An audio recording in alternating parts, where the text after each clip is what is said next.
여러분 오늘 함께 우리가 들을 하나님의 말씀의 제목을 한번 같이 읽어보면 좋겠습니다. 자, 같이 한번 읽어볼까요? 주의 말씀에 붙잡혀 사는 한 사람. 이런 제목으로 함께 은혜를 나누겠습니다. 우리가 사용하는 말이나 단어들은요, 오랜 시간 동안 변화되고 또 변천이 되어서 지금 이렇게 완성된 것들이 많이 있습니다. 그래서 어떤 단어들은 어원을 알지 못하고 그냥 우리가 사용하고 있는 단어들도 있고요. 그래서 예전에는 이렇게 사용하지 않았는데 지금은 다르게 사용하는 그런 언어들도 상당히 많이 있습니다. 제가 그 가운데 한 두 가지만 여러분께 예를 들어볼게요. 우리가 지금은 다시 가고 싶어도 갈 수 없던 그 학창시절에, 학창시절에는 참 가기 싫어했던 학교라고 하는 단어 있죠. 영어로 school이라고 하는 단어입니다. 자, 이 단어의 어원은 그리스어에서 나왔습니다. 그리고로 school이라고 하는 단어가 이 school이라고 하는 학교의 어원이었어요. 자, 그런데 여러분, 이 그리스에서는 이 school이라고 하는 단어를 어떻게 사용을 했냐면 그들은 이것을 철저하게 여가, 레저 이렇게 단어를 사용했습니다. 즉 그들에게 무엇을 배운다고 하는 것은요, 순수한 여가 시간이었다는 거죠. 아주 즐거운 레저 스포츠를 하듯이 그들에게는 아주 행복한 시간에 무엇인가를 배우는, 이게 바로 스콜이라고 하는 그들이 사용했던 단어였다는 겁니다. 자, 그런데 학교를 다니는 학창시절의 학생들에게 학교 가는 거 즐겁게 행복하게 여가 시간처럼 다니라고 하면 다들 아니라고 말할 겁니다. 우리도 그랬듯이요. 학교 그렇게 하루만 쉬어도 얼마나 행복했습니까? 방학에는 막 날아갈 때 기뻤던 것처럼 원래는 그 뜻이 아니었어요. 이 스콜이라는 그리스어에는 레저, 여가, 아주 기쁘게 순수한 이렇게 쉬는 시간에 뭔가 배우는 것들, 기쁨, 그런 것들을 가지고 있던 단어가 바로 스쿨이라고 하는 단어였다는 거죠. 자, 또 하나 우리가 잘 모르는 또 의미가 있어요, 여러분. 여러분, 우리가 팁이라고 하는 단어, 무엇을 우리가 서비스를 받고 나서 주는 거 있잖아요. 이 팁은 원래 한 단어가 아닙니다. 원래 세 단어의 앞 글자를 딴 단어를 모아가지고 팁이라고 그렇게 불렀다는 거예요. To ensure promptness라고 하는 단어를 약자를 팁 이렇게 하는 거죠. 말 그대로 어떤 신속성을 보장한다라고 하는 의미의 단어로 만들어진 뜻입니다. 자, 이 단어는요 원래 영국에서 옛날 이발사들이요 머리를 갈아주는 이발만 한 것이 아니고 그들은 간단한 외과 수술까지도 함께 했었다고 합니다. 그런데 이발 요금은 정해져 있었는데 이 외과 수술하는 이 비용은 정해져 있지 않았대요. 그래서 사람들이 그것을 정해지지 않은 것을 통에다가 자기가 수술하고 난 다음에, 즉 수술을 신속성 있게 빠르게 잘하고 난 다음에 그것에 대한 답례로 팁이라고 하는 것을 통에다가 넣었던 것, 이것이 바로 지금의 팁이라고 하는 단어가 생겨났고 이게 유래가 되었다고 하더라고요. 이처럼 우리가 사용하는 많은 단어들이 원어나 또는 그 변증된 과정들을 잘 모르고 우리는 그냥 지금의 상황에 맞게, 문화에 맞게 사용하는 단어들이 많이 있습니다. 즉 다시 말하면 단어나 언어들은 계속해서 변천이 되어지고 바뀌어져 가고 있다는 사실을 우리가 금방 알 수가 있다는 거예요. 그런데 여러분, 성경이라고 하는 것은요 기록된 연대만 따져보면 약 1500년 동안 기록된 책입니다. 저자만 하더라도 약 40명 정도가 되고요. 물론 무명의 시편을 기록한 사람들도 있지만 그런 사람들 몇 명이 될 수 없기 때문에 정확한 기록자들만 포함하면 약 40명 정도가 성경을 기록했어요. 모세부터 바울 또 요한 사도까지 그렇게 40여 명이 각양각색의 특징과 성격과 문화와 학식과 이 모든 것들을 가진 자들이 기록을 했는데요. 그런데 1500년 동안에 구약에 기록되어졌던 약속이나 예언이 흘러가면서 신약에 와서 바뀌었거나 엎어졌거나 사라진 예언들이 없다는 사실입니다. 구약과 신약이 거의 하나의 예언으로 일치되어져 있다는 거죠. 특별히 여러분, 구약 성경에만요 하나님께서 하나님의 어떤 감동으로 이 말씀을 하셨다, 또는 하나님이 직접 이것을 누구에게 말씀하셨다라고 하는 표현만 찾아보면요 성경학자들은 약 2600여 회 정도나 구약 성경에 하나님이 이 말씀을 하셨다, 하나님의 감동으로 이 말씀을 하셨다, 이렇게 기록되어 있다고 말합니다. 그러니까 성경이라고 하는 것이 물론 저자가 40여 명이라고 하는 사람들이 있지만 그러나 그 성경을 기록할 당시에 그들은 자기 생각, 자기의 글을 적은 것이 아니고 하나님의 감동하신, 하나님이 직접 하신 말씀들을 들었다가 기록한 것들이 거의 대부분이었다라고 하는 것을 우리가 알아야 된다는 거죠. 성경의 권위는 바로 여기에 있는 겁니다. 좋은 책, 교양책이 아니라는 거예요.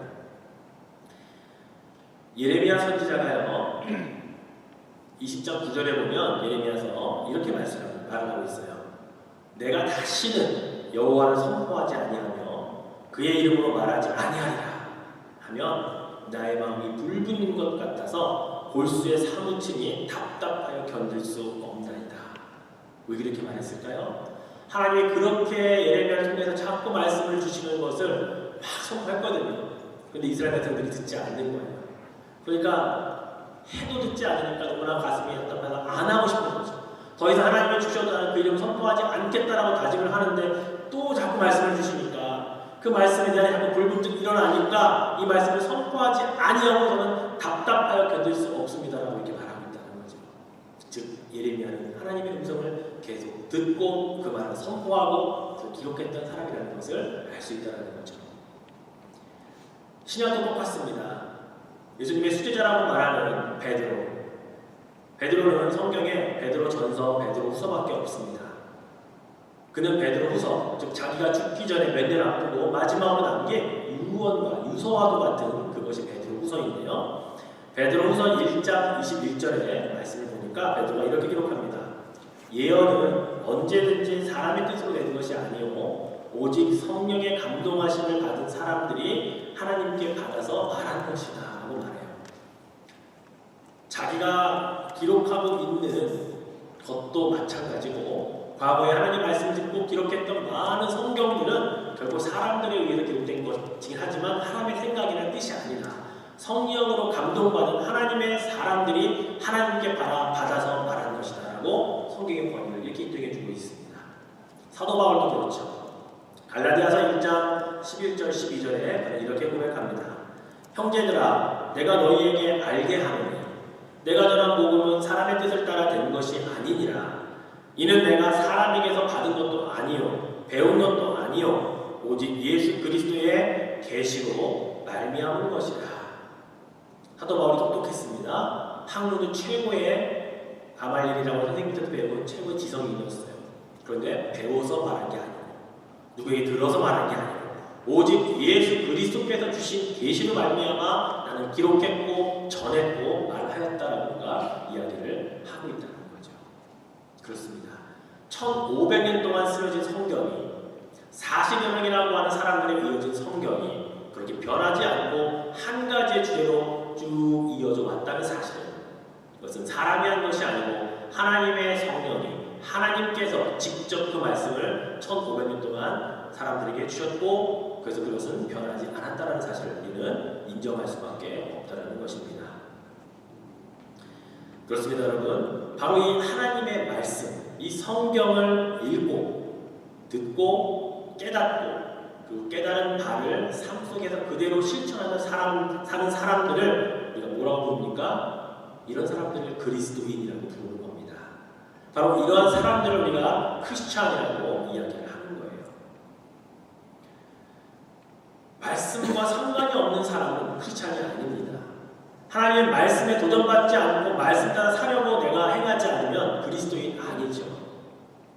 시편의 119편 33절과 34절에 보면 시편기자는 이렇게 이야기해요. 같이 한번 읽어볼까요? 여호와여 주의 윤리의 도를 내게 가르치소서. 내가 끝까지 지키리이다. 나로 깨닫게 하소서. 내가 주의 법을 준행하며 전심으로 지키리이다. 이게 그리스도인이에요. 주의 말씀이 나에게 주시기만 하면 나는 그 말씀을 끝까지 지키겠다고 고백하는 사람이 크리스찬인 거예요.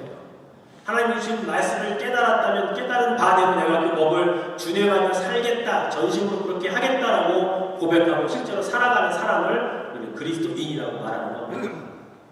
그런 의미에서 나는 그리스도인인가 질문해 봐야죠.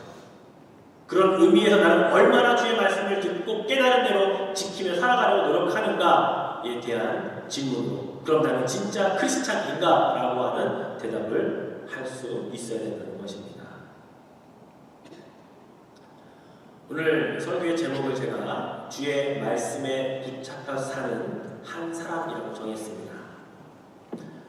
이런 사람의 특징은요, 하나님의 말씀이 그 사람의 삶의 모든 요소마다 결정할 때 근거가 되는 사람입니다. 심지어 그 중에 어떤 생각을 하든지 이 생각이 맞은가 틀리는가에 대한 그 기준까지도 하나님의 말씀을 근거해서 찾고 발견할 줄 아는 사람이 말씀에 붙잡혀 사는 사람인 것이죠. 때로는 말씀을 들었고 깨달았는데 이 말씀을 그대로 실천하자니 내가 손해를 봐야 해요. 정말 아까워요. 그냥 말씀 무시하고 지나가면 나에게 손해도 없고 오히려 이익일 수 있는데 말씀 때문에 아깝지만 포기하는 삶, 말씀이 그렇게 말하니까 나는 어쩔 수 없이 내 손에 쥐고 있는 것을 놓아야 하는 그런 삶, 이렇게 사는 사람을 그리스도인이라고 말하는 거고, 이런 사람을 말씀에 붙잡혀 사는 사람이다라고 그렇게 정의할 수가 있는 겁니다. 하기 싫지만 말씀 때문에 해야 하는 그런 행위를 하는 사람들인 것이죠. 오늘 설교 후에 여러분과 함께 부를 찬양이 있습니다. 그 찬양의 첫 가사가 어떻게 시작이 되냐면요, 주님 말씀하시면 내가 나아가리다. 주님 뜻이 아니면 내가 멈춰서리다. 이렇게 시작되는 찬양이에요. 이게 그리스도인의 삶의 자세가 된다는 거죠. 주님 말씀하시면 내가 못 갈 때도 갈 수 있는 믿음, 주님이 뜻이 거기가 아니라고 말하시면 가다가도 멈출 수 있는 바로 그러한 삶의 자세, 이게 바로 그리스도인인 것이죠. 주의 말씀에 붙잡혀 사는 사람의 아주 전형적인 특징이라고 할 수가 있는 겁니다. 그런데 여러분 잘 생각해보면요, 주의 말씀을 내가 붙잡고 사는 것 같지만 이 사람은 하나님이 그를 붙잡아 주시는 사람인 거예요. 우리는 하나님의 말씀을 붙잡고 산다는 것이 내가 무엇인가 열심히 해서 막 시도해서 그것을 따라가려고 하는 모습으로 생각할 수 있지만 실제로 그렇게 사는 사람은요, 하나님이 그의 삶을 인도하는 사람인 거예요. 하나님의 말씀을 주셔서 바른 길 가지 않고 다른 길 가려고 할 때 막아주시는 거죠. 하나님이 그가 부렁텅이로 낭떠러지로 떨어질 수 있는 것을 아시기 때문에 말씀을 주셔서 그렇게 가지 말라고 경고하시고 방향을 틀어주는 거예요. 이게 하나님의 말씀에 붙잡혀 사는 사람의 특징이면서 복받는 비결이라는 사실을 우리는 기억해야 된다는 겁니다. 우리 믿는 자들 가운데는요, 그렇게 살면 불편할 거야 라고 생각하는 사람들이 있어요.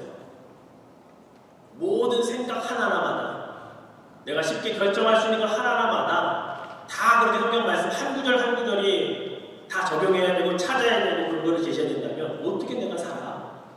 그럼 그게 사람이 아니고 로봇이지 라고 생각할 수 있을지 몰라요. 그런데 여러분, 실제로 그렇게 하나님 말씀을 근거하여 살았던 사람들의 이야기를 들어보셨습니까? 그들이 그렇게 살았다고 해서 나는 로봇처럼 살았다라고 고백하는 사람들의 이야기를 들어보셨나요? 우리가 5만 번 기도응답을 받았다고 하는 조지 뮬러 목사님의 이야기를 합니다. 예, 그분의 책도 있어요. 5만 번 기도하여 응답받았다고 하는 그런 책을 조지 뮬러 목사님이 쓰셨다고요. 근데 그분의 책 가운데 그분의 인생의 결론이 내가 이렇게 살았더니 나는 로봇처럼 살았다라고 말하고 있나요? 내가 그렇게 말씀 한 구절 한 구절 내가 모여있을 때마다 시대 때마다 기도하여서 묻고 그대로 내가 살았더니 나는 정말 인생을 헛살았다라고 말하고 있냐고요. 기도한 것마다 주의 말씀을 받아서 그 말씀으로 내가 무엇이든지 살았더니 쉬어보니까 5만 번이라고 하는 것을 내가 기도받고 살았네 라고 감사와 찬양과 하나님 앞에 정말 그렇게 살았음을 감사하는 그런 이야기를 하고 있잖아요. 우린 잘못 생각하면 안 되는 겁니다. 주의 말씀대로 따라 사는 것이 내가 무엇인가 막 이렇게 해가지고 말씀처럼 따라가는 것도 맞지만, 그러나 종국에는요, 하나님이 그렇게 말씀대로 살도록 인도하신다라고 하는 그 축복이 있는 사람이라는 사실을 기억할 필요가 있다는 것이죠. 그러나 조지 뮬러는 이 5만 번이라는 기도의 응답을 받는 동안에 처절하게 자기 자신과 싸웠을 겁니다. 하나님의 말씀을 가지고 살면서 이 말씀대로 되어지지 않는 자기의 자아 때문에 괴로워했을 것입니다. 그러나 그는 싸움을 포기하지 않았습니다. 하나님의 말씀 따라 살아가는 건 쉽지 않았지만, 그러나 그는 기도로 자기 자신을 죽였고 말씀 앞에 자꾸 무릎 꿇었고, 그래서 그 말씀이 자기를 사로잡아서 결국 말씀에 사로잡혀 살았던 한 사람의 이야기를 우리는 그로부터 배울 수 있다는 것입니다. 오늘 우리가 함께 읽었던 히브리서 4장 11절의 본문은 너무나 우리가 많이 듣고 잘 알고 있는 본문이죠. 자, 우리 히브리서 4장 11절 오늘 말씀을 다시 한번 같이 읽어볼까요? 하나님의 말씀은 살아있고 활력이 있어 좌우에 날선 어떤 검보다도 예리하여 혼과 영과 및 관절과 골수를 찔러 쪼개기까지 하며 또 마음의 생각과 뜻을 판단하나니. 여러분 잘 보십시오. 하나님의 말씀이 살아있다라고 기록하고 있는데요. 그 말씀이 정말로 살아있습니까? 그 말씀이 활력이 있다라고 말하는데 어떤 때 말씀이 살아있고 활력이 있다라고 우리가 생각할 수가 있을까요? 그 말씀이 나와 아무런 상관이 없으면 그 말씀은 죽은 말씀이죠. 나에게 아무런 영향을 줄 수 없다면 그 말씀은 활력이 없이 그냥 있는 말씀일 수 있다는 거예요. 자, 그런데 살아있고 활력이 있는 이 말씀이요, 어떻게 지금 비유를 하고 있냐면 검이 있는데 검이 한쪽 날만 날카로운 게 아니라 양날이 좌우에 날이 다 날쌔게 되어 있어서 이로 베든 이쪽으로 베든 다 베어진다는 겁니다. 근데 그것보다 더 날카로운 게 하나님의 말씀이에요. 이 날카로운 말씀을 가지고 어떻게 하느냐, 혼과 영과 그리고 우리의 관절과 골수를 찌르고 쪼개고 우리의 마음의 생각과 뜻을 관철하고 판단하는데 하나님의 말씀이 사용된다라고 히브리서 기자가 이야기하고 있다는 거예요. 여러분, 혼, 영, 관절, 골수, 마음의 생각과 뜻 다 합하면 뭡니까? 나예요, 나. 우리 자신이잖아요. 나의 영과 나의 혼과 나의 관절과 나의 골수와 내 마음의 생각과 내 마음의 뜻, 나를 이야기하는 거잖아요. 하나님의 말씀은 나를 그래서 그 날카로운 검과 그리고 더 날카로운 하나님의 검으로 나를 그렇게 다스려 가시는 것이 하나님의 말씀이다라고 이야기하는 거죠.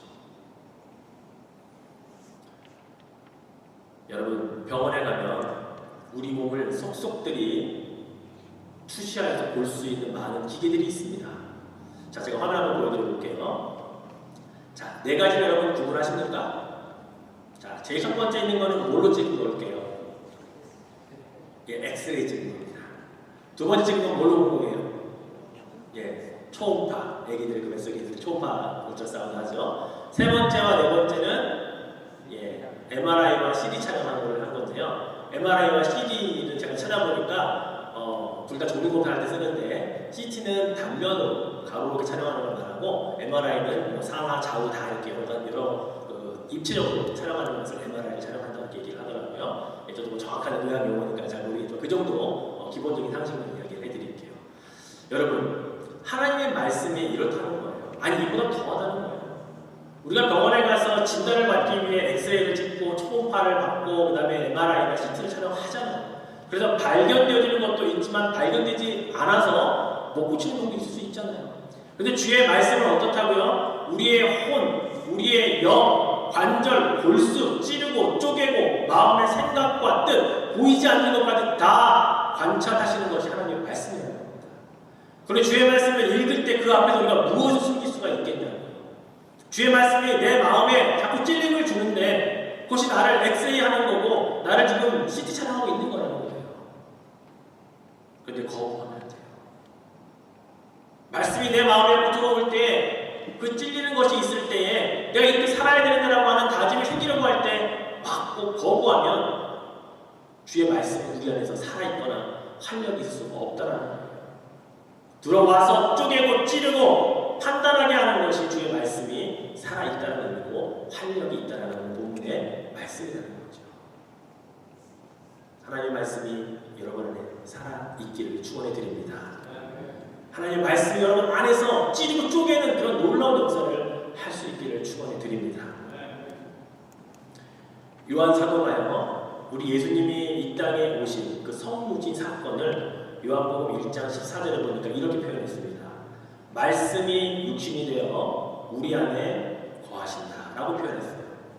자, 예수님은 원래 말씀과 동일한 분이세요. 그런데 그분이 이 땅에 사람의 몸을 입고 오셨습니다. 말씀이 육신이 되었다는 표현이에요. 그래서 예수님을 눈으로도 보고 손으로도 만질 수 있도록 해주셨다는 거예요. 근데 그분이 지금 어떠세요? 십자가에 돌아가시고 그 다음에 부활하셔서 하늘에 승천하셨고 하나님 우편에 앉아 계신다라고 이렇게 신앙을 고백합니다. 그런데 그분이 가시면서 뭐라고 하셨어요? 나는 너희에게 보혜사 성령을 보내주겠다. 성령이 보내면 그가 너희를 가르칠 것이다. 그분이 어떻게 가르치세요? 하나님의 말씀을 우리 안에 깨닫도록 가르쳐주시는 분은 성령입니다. 바로 그 성령을 통해 말씀이 살아있다는 것도 느낄 수 있는 거고, 바로 그 성령을 통해 말씀이 활력이 있어서 찌르기도 하고 쪼개기도 하고 내 가슴을 후벼파기도 하는, 이게 바로 성령이 우리 안에서 하시는 일인 것이죠. 그러니 여러분, 예수님의 말씀이신데 그분이 내 안에 없으면 그리스도인은 아닙니다. 예수님의 말씀에 대해 우리 안에 거하시는 분이신데 내가 저 안에 저가 내 안에, 그러나 그가 내 안에 없으면 그는 아무것도 할 수 없다. 그는 아무런 열매를 맺을 수 없다. 그렇게 말씀하신 분, 그분이 내 안에 계시니까 그 말씀으로밖에 확정할 수 없는 거죠. 내 모든 삶의 결정, 행실의 기준, 양심의 어떤 판단의 근거들 하나님 말씀에서 찾아야 된다고 저는 믿습니다. 그러기 위해 말씀을 읽어야 하며 말씀을 배워야 하며 한 구절이라도 더 외워야 내가 삶의 기준과 근거를 판단할 수 있어요. 세상의 판사들을 보십시오. 땅땅땅 판결할 때 그가 근거로 삼는 법전에 법을 모르고 어떻게 판단을 합니까? 그래서 얼마나 그들이 법을 열심히 공부해요. 자기가 판단하려고 하는 그 근거가 이 법전에 어디에 몇 항 몇 조에 있는지를 잘 배우고 익히고 그 뜻이 무엇인지 잘 풀어서 나중에 땅땅땅하고 판단을 내리듯이 우리 생각과 우리 살아가는 삶의 어떤 여러 가지 목적이나 해야 되는 일들이 이게 정말 하나님 말씀에 옳은지 그른지 이 길을 가야 되는지 말아야 되는지의 결정을 어디서 하냐고요. 말씀을 알아야 그걸 찾을 거 아닙니까? 말씀의 근거를 찾아내야 확신을 가지고 믿음을 가지고 기도하면서 그 길을 걸어갈 거 아니에요. 뭐가 다릅니까?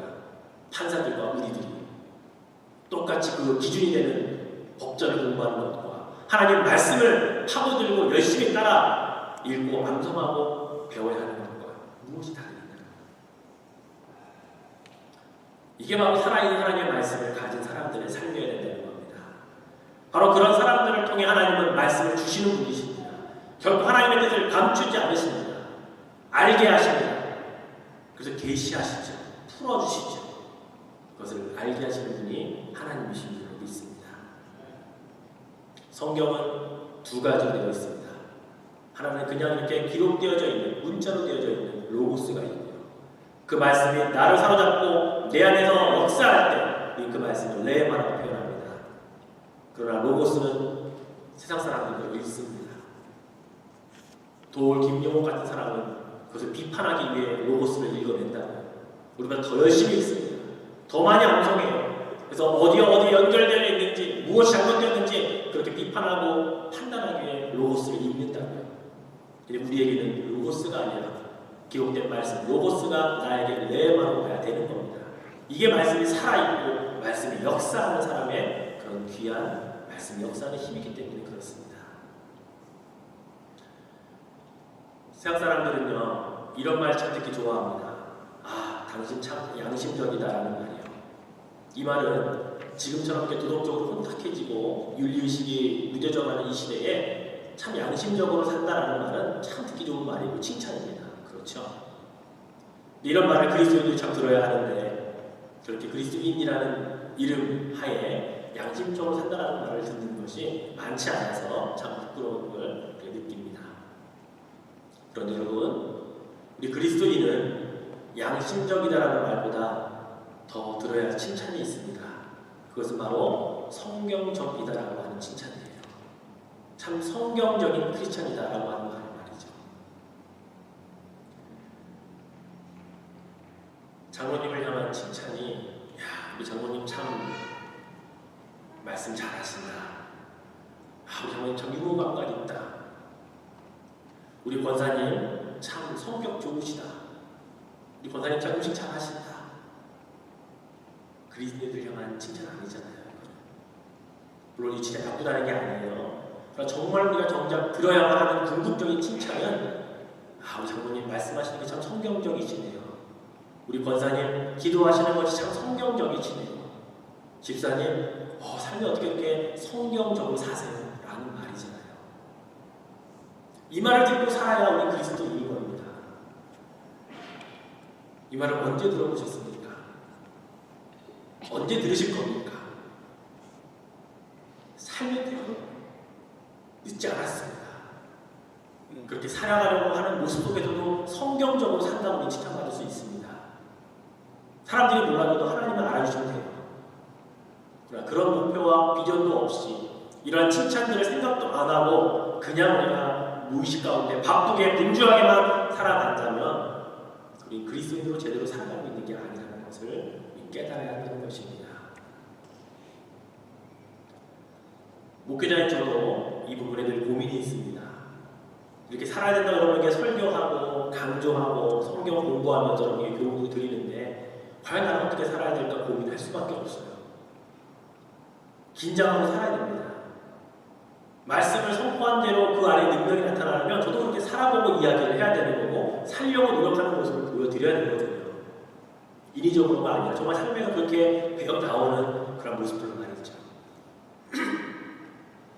그래도 말씀대로 살아보려고 하는 마음이 있어요.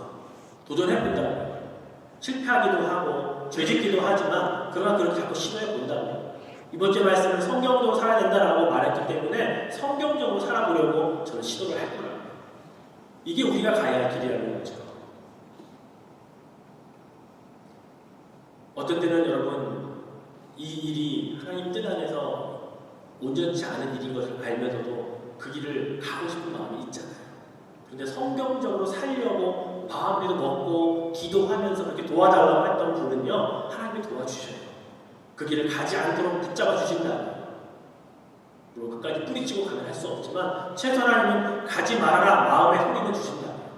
이게 성경적으로 살려고 마음 먹은 사람과 그렇지 않은 사람의 저는 차이라고 생각이 되어집니다. 제가 줄설교를 준비하면서 우리 성교교에 와서 이제 5년, 6년째 이제 담임 목회를 하고 있는데 과연 이 말씀대로 목회한다는 것이 무엇일까? 또 그렇게 목회하려고 제가 노력했거나 해왔던 것들은 무엇이 있을까? 한번 곰곰이 제가 생각을 해봤습니다. 그러면서 제가 생각난 것이 새벽 기도하는 우리 베들레헴 성전에 가면 앞에 방석이 있어요. 그 방석은 제가 우리 교회 부임해서 새벽 기도하면서 우리 권사님들께 받은 선물입니다. 제가 맨바닥에 무릎 꿇고 기도했더니 무릎 아프시다고 방석을 이렇게 선물해 주셨어요. 그렇게 앞에 엎드려서 기도했더니 여기도 방석 놓고 하라고 방석을 선물해 주셨어요. 제가 방석을 4개나 선물을 받았다고요.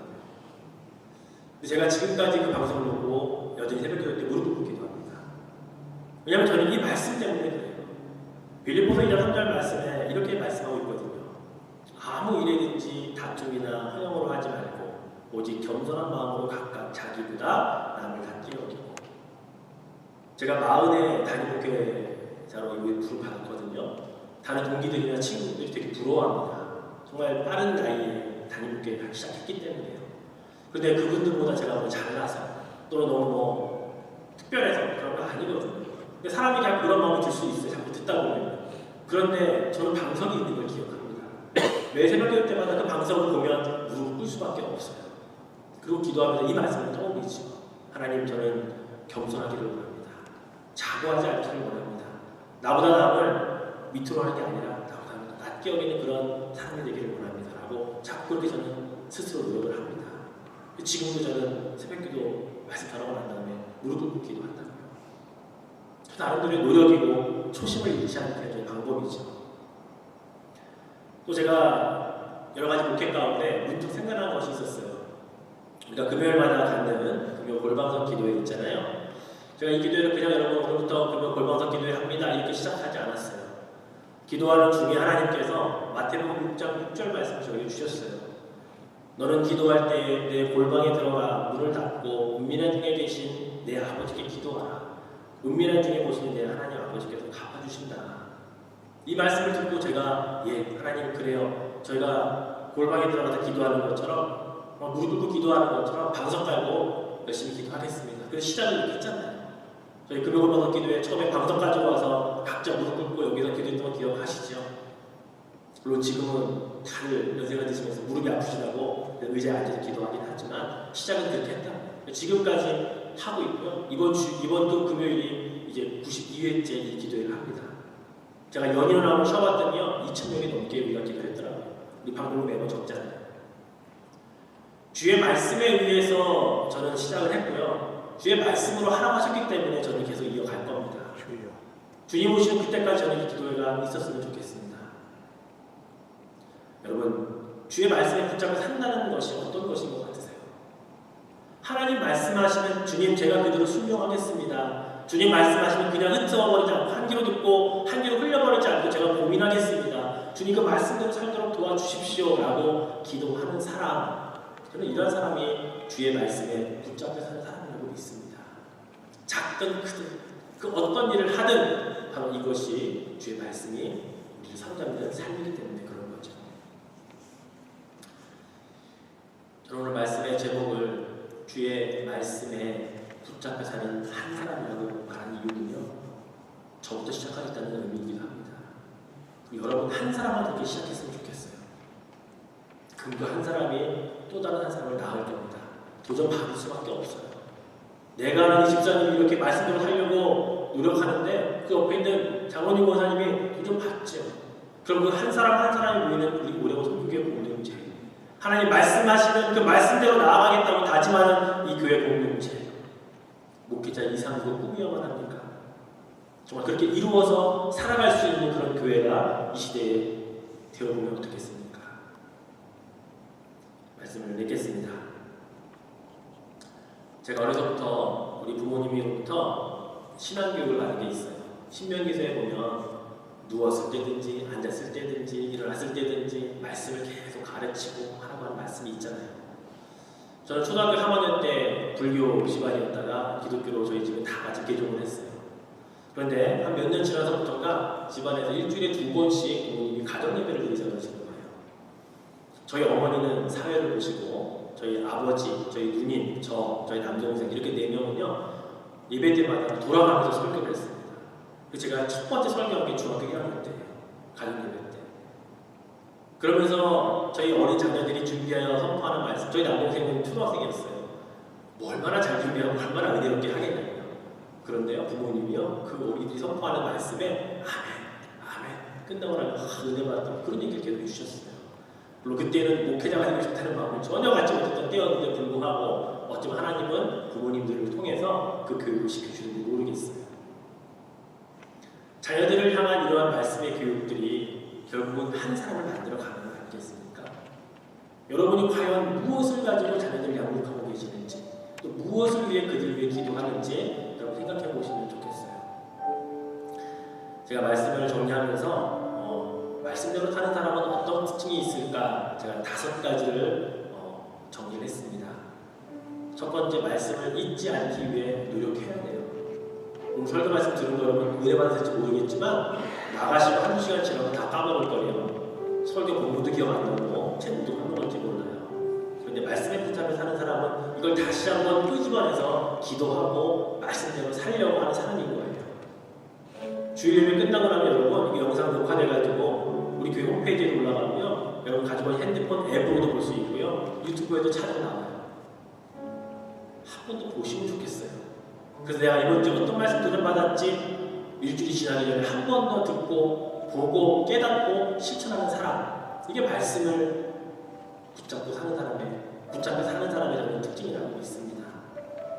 두 번째는요, 말씀을 기도로 승화시키세요. 어려운 말 같죠? 여러분 기도하는 것의 내용이 50% 이상이 여러분 기도하면 이 기도는 능력이 없어요. 하나님 이거 해주세요, 저거 해주세요 이런 기도 말고요. 여러분의 기도의 내용을 하나님의 말씀을 바꿔보세요. 하나님 말씀에 이런 말씀이 있습니다. 이 말씀대로 제가 살게 해주십시오. 하나님 말씀에 이런 말씀이 있네요. 제가 이렇게 기도합니다. 하나님 도와주세요. 여러분의 기도의 내용이 말씀으로 자꾸 바뀌어지기를 소원합니다. 이런 말씀에 붙잡혀 사는 사람이 되는 거죠.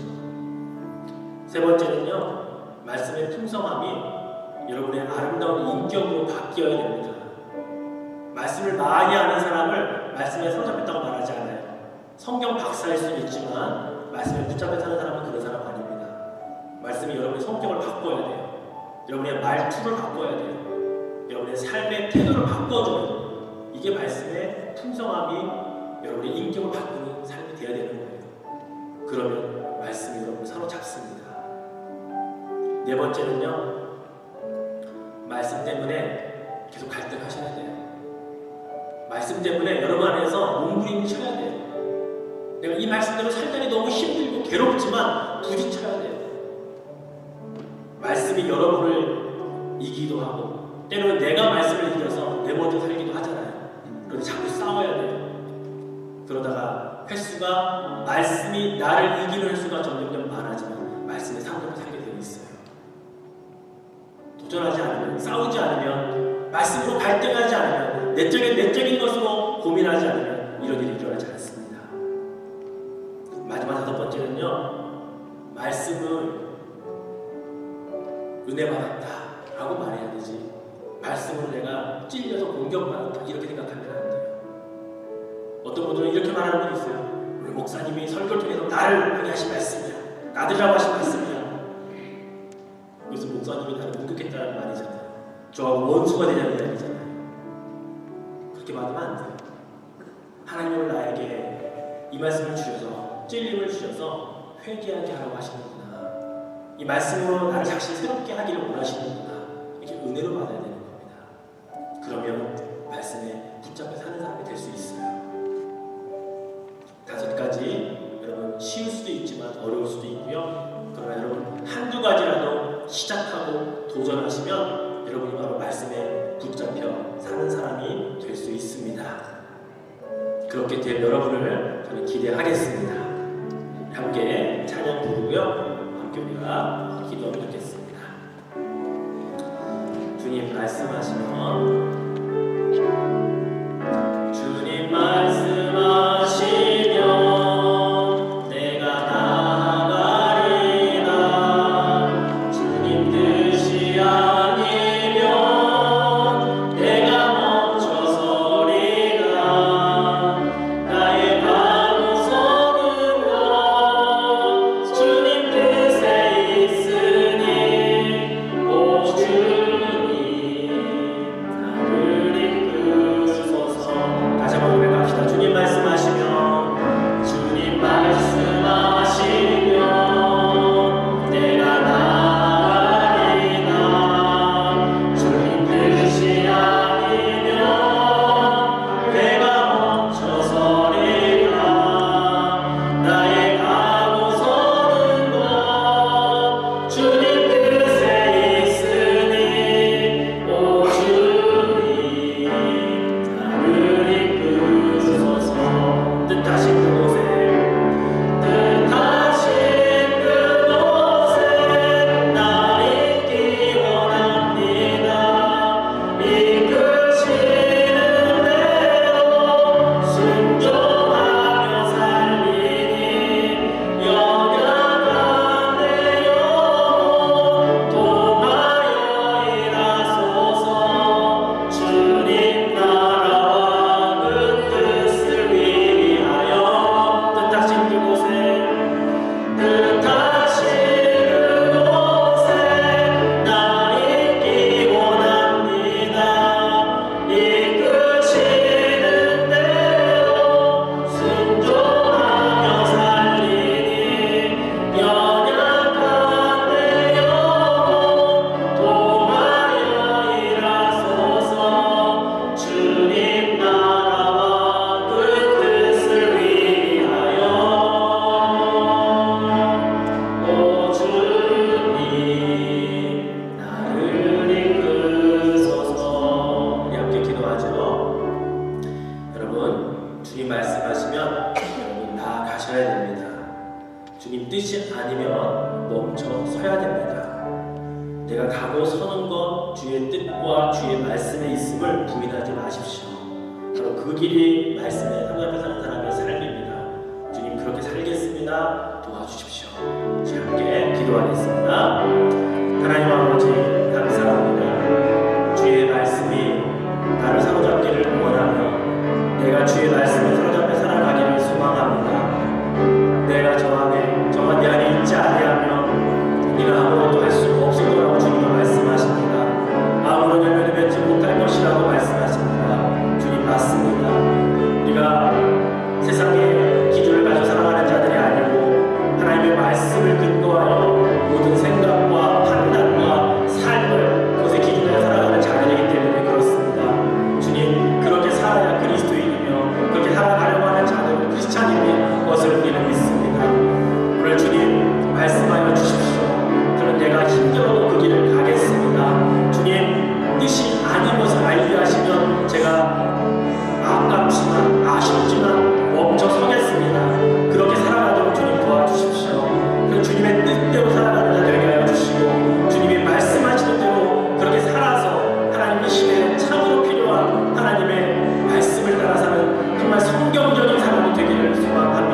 그들의 길이 평탄한 것 같고 그들이 나보다 나은 것 같습니다. 그러나 우리는 이 앞을 보는 자들이 아니고 끝을 보는 자들이며 마지막을 보는 자들이기에 지금 힘들고 때로는 어렵고 때로는 말씀대로 산다는 것이 손해보는 일일 수 있지만, 그러나 그 끝에 주님이 우리를 붙잡으셔서 바른 길, 원하시는 그 길, 영생의 길로 인도하심을 믿기에 우리는 그 길을 가기로 작정합니다. 그래서 주님 말씀하시면 힘들어도 그 길 걸어가겠습니다. 주님 뜻이 아니라고 알려주시면 아쉽지만 멈춰 서겠습니다. 그래서 주님 그 말씀 따라 사는 말씀의 한 사람이 되겠습니다.